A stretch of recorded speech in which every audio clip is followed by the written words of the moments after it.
नमस्कार दोस्तों, मैं सावरिया सुमन आप सबों का सावरिया स्टडी जोन पर स्वागत करता हूं। दोस्तों, आज एक नए वीडियो के साथ आप लोग के सामने मैं उपस्थित हूं। दोस्तों, अगर ये वीडियो आप लोग को अच्छा लगे तो हमारे चैनल को सब्सक्राइब करें, लाइक करें और ज़्यादा से ज़्यादा शेयर करें। अगर पिछला वीडियो आप लोग नहीं देखे हैं तो डिस्क्रिप्शन में लिंक दे दिया गया है। तो चलिए आज का वीडियो स्टार्ट करते हैं।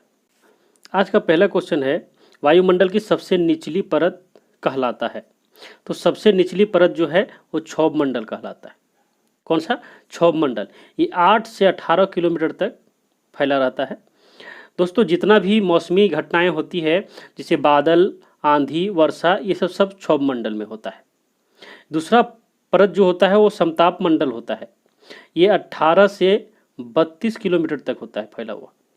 और समताप मंडल है, इसमें वायुयान मतलब जितने भी जहाज उड़ता है लगभग समताप मंडल में उड़ता है, क्योंकि इसमें मौसमी घटनाएं नहीं होती, आंधी वगैरह कुछ भी नहीं चलता। और तीसरा जो होता है वो होता है ओजोन मंडल। कौन सा? ओजोन मंडल। ये तीसरा परत होता है और ये होता है 32 किलोमीटर से 60 किलोमीटर के बीच। कितना? 32 से 60 किलोमीटर तक ओजोन मंडल होता है। दोस्तों, ओजोन परत इसी में होता है, ओजोन मंडल में, जो पराबैंगनी किरणों को हम पृथ्वी तक आने से रोकती है। और जो चौथा परत होता है उसे कहते हैं आयन मंडल। क्या होता है? आयन मंडल। ये 60 किलोमीटर से 640 किलोमीटर तक होता है। और आयनमंडल का ये प्रमुख कार्य है कि जितना भी उपग्रह जो छोड़ा जाता है इसी में रहता है। रडार इसी से पकड़ता है। टीवी, संचार के जितने साधन हैं सब आयनमंडल होते हैं। और उसके बाद 640 के प्लस जो भी है उसे वायुमंडल कहते हैं। क्या कहते हैं? वायुमंडल, जिसमें हाइड्रोजन और हीलियम ज़्यादातर पाए जाते हैं। तो आगे बढ़ते हैं। वायुमंडल की आर्द्रता किससे मापी जाती है? दोस्तों, वायुमंडल की आर्द्रता जो है हाइग्रोमीटर से मापी जाती है। किससे? हाइग्रोमीटर से। हाइग्रोमीटर एक हाइड्रोमीटर भी पूछता है। हाइड्रोमीटर दोस्तों, ये हाइड्रोमीटर होता क्या है? तो हाइड्रोमीटर जो है ये द्रव है, उसका आपेक्षिक घनत्व बताता है, यानी घनत्व बताता है। क्या चीज? आपेक्षिक घनत्व बताता है।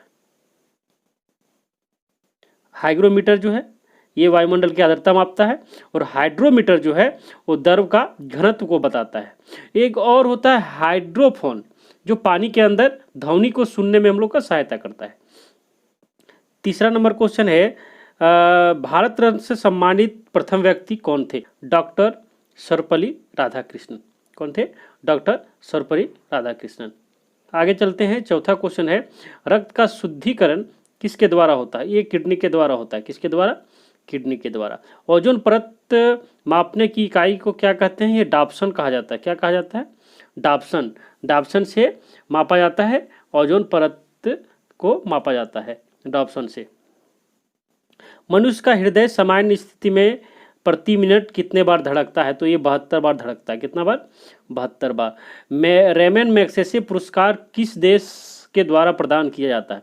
ये प्रदान किया जाता है फिलीपींस के द्वारा। किसके द्वारा? फिलीपींस के द्वारा।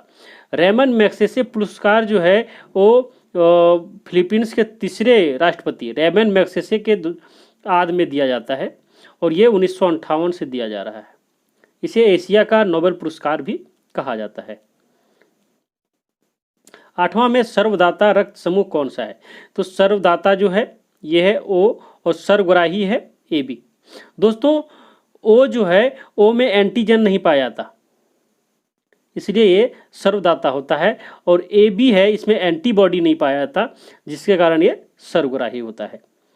9वां में है, क्षोभ मंडल में प्रति 165 मीटर की ऊंचाई बढ़ने के साथ कितना तापक्रम नीचे गिरता है? तो 1 डिग्री सेल्सियस। कितना? 1 डिग्री सेल्सियस।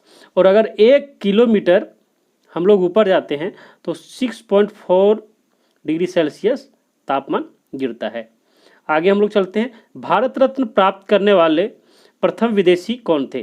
तो ये खान अब्दुल गफ्फार खां, ये थे भारत रत्न प्राप्त करने वाले प्रथम विदेशी व्यक्ति। रक्त क्षारीय का पीएच मान कितना होता है? तो ये हम लोग सब लोग जानते हैं 7.4 होता है। कितना होता है? 7.4। आगे चलते हैं, तानसेन सम्मान किस राज्य के द्वारा प्रदान किया जाता है? तो तानसेन जो सम्मान है वो एमपी के द्वारा प्रदान किया जाता है। किसके द्वारा?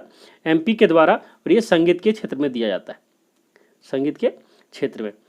13वां है, भारत रत्न से सम्मानित प्रथम भारतीय महिला जो कौन थी? ये इंदिरा गांधी थी। कौन थी? इंदिरा गांधी। अगला क्वेश्चन है, फेरल के नियम का संबंध है पवनों की दिशा से। ये पवन की दिशा को बताता है कि किस तरफ से चल रहा है। आगे हम लोग चलते हैं, 15 में एशिया का नोबेल पुरस्कार किसे कहा जाता है? तो रेमन मैग्सेसे पुरस्कार को ही एशिया का नोबेल पुरस्कार कहा जाता है, जो 1958 में स्टार्ट हुआ। ये फिलीपींस के द्वारा प्रदान किया जाता है। आगे चलते हैं, 16 में शरीर में क्रोमोसोम की संख्या कितनी होती है? तो ये 46 होता है, यानी 23 जोड़ा। कितना? 23 जोड़ा। जोड़ा में भी बहुत बार पूछा जाता है, तो 23 जोड़ा और संख्या 46। मनुष्य के सौंदर्य का अध्ययन किसके द्वारा किया जाता है? तो क्या कहलाता है? तो ये कैलोलॉजी कहलाता है। क्या कहलाता है दोस्तों? कैलोलॉजी। इसको याद रखने के लिए, अगर केला हम लोग खाएंगे तो हम लोग के शरीर में निखार आएगा, यानी सौंदर्य बढ़ेगा, तो कैलोलॉजी होता है। 18वां क्वेश्चन है, सामान्य मनुष्य का रक्तचाप कितना होता है? तो 120/80 मिलीमीटर ये होता है इसका रक्तचाप। आगे हम लोग चलते हैं, ग्रैमी पुरस्कार प्राप्त करने वाले प्रथम भारतीय कौन थे? तो ये पंडित रविशंकर थे। कौन थे? पंडित रविशंकर, जिन्होंने प्रथम बार ग्रैमी पुरस्कार प्राप्त किया था। ये संगीत के क्षेत्र में दिया जाता है। संगीत के क्षेत्र में अभूतपूर्व योगदान जो देता है उसको दिया जाता है ग्रैमी पुरस्कार, और ये सबसे बड़ा पुरस्कार माना जाता है संगीत के क्षेत्र में। सर्वग्राही रक्त समूह किसे कहा जाता है?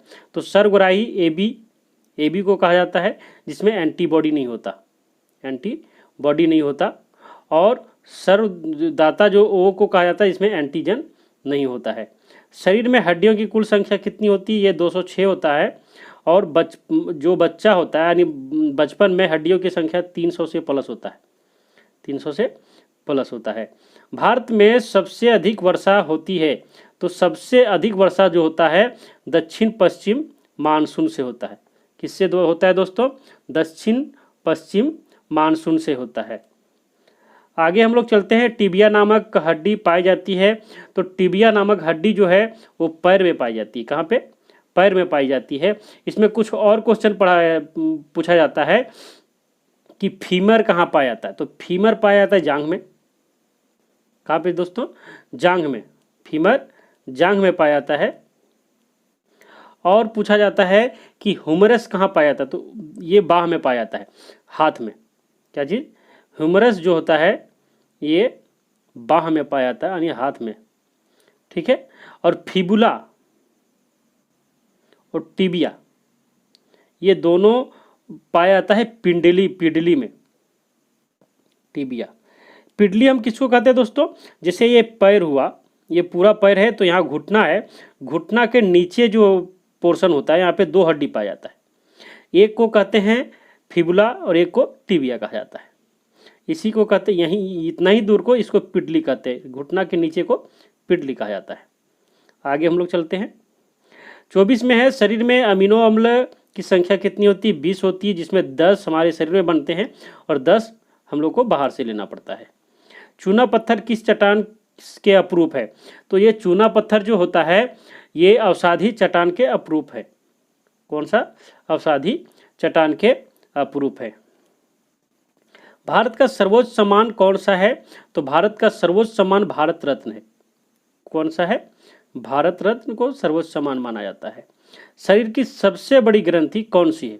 तो शरीर की सबसे बड़ी ग्रंथि जो है अकृत है, सबसे छोटी प्यूट्रिक। आगे हम लोग चलते हैं, 28 में RH फैक्टर की खोज किसने किया था? तो RH फैक्टर का खोज जो किया था ये लैंडस्टीनर और विनर ने किया था। किसने? लैंडस्टीनर और विनर ने। और जो जेनर है, एडवर्ड जेनर, इन्होंने चेचक का टीका का खोज किया। विलियम हार्वे जो है इन्होंने रक्त परिचरण का खोज किया। और जो लुईस पास्चर है इन्होंने रेबीज का टीका का खोज किया था। किसका? रेबीज का। सभी प्रकार की मौसम घटनाएं घटती है तो ये क्षोभ मंडल में घटती है, जो सबसे नीचे होता है उसमें सब ये घटना घटती है। और इसके आयन मंडल, ओजोन मंडल, समताप मंडल के बारे में इस वीडियो में पहले बता चुके हैं। आगे हम लोग चलते हैं, बोरलॉग पुरस्कार किस क्षेत्र में दिया जाता है? तो ये कृषि के क्षेत्र में दिया जाता है। किसके क्षेत्र में? कृषि के क्षेत्र में। नॉर्मन बोरलॉग के नाम पे, उसी के आद में दिया जाता है। प्रथम ज्ञानपीठ पुरस्कार किसे प्रदान किया गया? तो प्रथम ज्ञानपीठ पुरस्कार जो है जी शंकर कुरूप को दिया गया था 1965 में। और ये ज्ञानपीठ पुरस्कार जो है 1965 से ही स्टार्ट हुआ था। 32 में वायु में नाइट्रोजन की प्रतिशत कितनी होती है? ये होती है 78%। और 0.03 कार्बन डाइऑक्साइड, 21% O2 यानी ऑक्सीजन। संगीत के क्षेत्र में सर्वोच्च पुरस्कार जो दिया जाता है वो ग्रैमी पुरस्कार होता है। कौन सा होता है दोस्तों? ग्रैमी पुरस्कार। और आगे हम लोग चलते हैं, मनुष्य के शरीर में कितना रक्त पाया जाता है? 5 से 6 लीटर पाया जाता है। और ये शरीर के वजन का 7% होता है। कितना? 7% लगभग। श्वेत रक्त का जीवन काल कितना होता है? ये 2 से 4 दिन होता है। और जो आरबीसी का होता है उसका 120 दिन होता है। पचे हुए भोजन का अवशोषण कहाँ होता है? तो ये छोटी आंत में होता है। और यहाँ विल्ली, ये एक होता है संरचना जो इस प्रकार का होता है, यानी इसका जो वाल है उसमें ऐसे ऐसे बना होता है, जो इसके क्षेत्रफल को बढ़ा देता है, एरिया को बढ़ा देता है, जिससे स्वांगीकरण होता है या तो अवशोषण होता है। ब्लड बैंक कहलाता है, तो ब्लड बैंक जो है ये कहलाता है प्लीहा, स्प्लीन, जहाँ ब्लड जमा होता है। और अस्थि मज्जा जो है, अस्थि मज्जा में आरबीसी का निर्माण होता है, आरबीसी का निर्माण होता है। सर्वाधिक लवणता वाला झील जो है वो है वान झील। कौन सा है दोस्तों? वान झील। कौन है? वान झील। और सबसे बड़ा खारे पानी का झील जो है विश्व में कैस्पियन सागर है, जो रूस में है। समुद्र जल की औसत लवणता कितनी होती है? 35% होती है। कितनी होती है? 35%। संवहनीय वर्षा किस क्षेत्र में सर्वाधिक होती है? तो ये विषुवतीय क्षेत्र में सर्वाधिक होती है। संवहनीय वर्षा जो होती है विषुवतीय क्षेत्र में सर्वाधिक होती है। लार में कौन सा एंजाइम पाया जाता है? तो लार में टाइलिन पाया जाता है, जो स्टार्च का पाचन करता है। किसका? स्टार्च का। रक्तचाप किस यंत्र से मापा जाता है? स्फिग्नोमेनोमीटर द्वारा रक्तचाप मापा जाता है। मानव शरीर की सामान्य ताप कितना होता है? तो ये 98.6 डिग्री फ़ारेनहाइट, 37 डिग्री सेल्सियस और 310 केल्विन, ये तीनों ही होता है मानव का शरीर का सामान्य ताप। दोस्तों, अगर ये वीडियो आप लोग को अच्छा लगा तो मेरे वीडियो को लाइक करें, सब्सक्राइब करें, ज़्यादा से ज़्यादा शेयर करें। नई वीडियो के साथ हम फिर से हाजिर होंगे। तब तक के लिए नमस्कार। Thank you.